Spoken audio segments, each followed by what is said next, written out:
En cette journée de commémoration des victimes roms et sinti de la barbarie nazie, il faut malheureusement souligner la place importante occupée par le camp de concentration de Buchenwald et ses camps extérieurs dans ce génocide.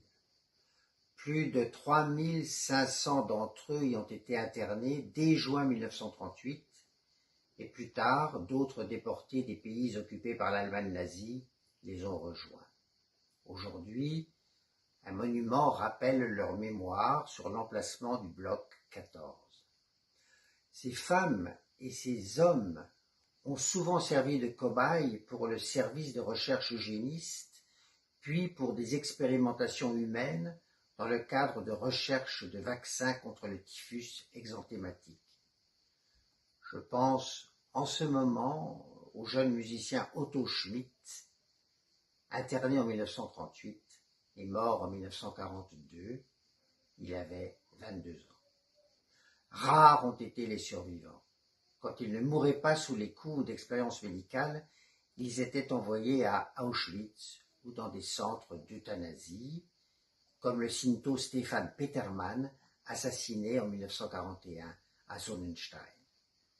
Cette année, malgré les difficultés dues à la pandémie de Covid-19, nous nous sommes particulièrement souvenus de Willy Blum, Ewald Einstein et Franz Rosenbaum.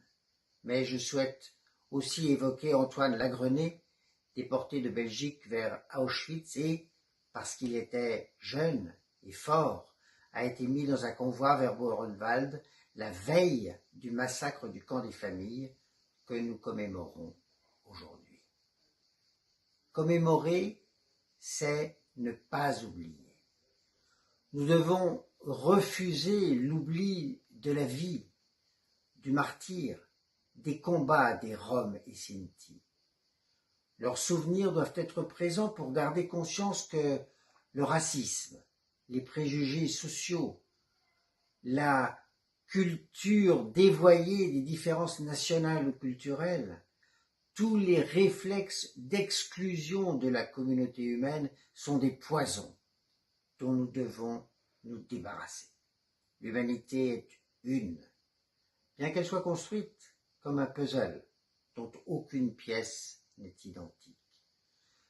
L'humanité est une, et les Roms et les Sinti sont une pièce de ce puzzle sans laquelle l'humanité n'est pas complète.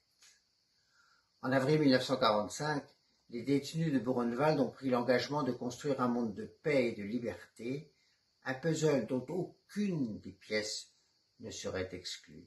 Leur engagement est notre héritage.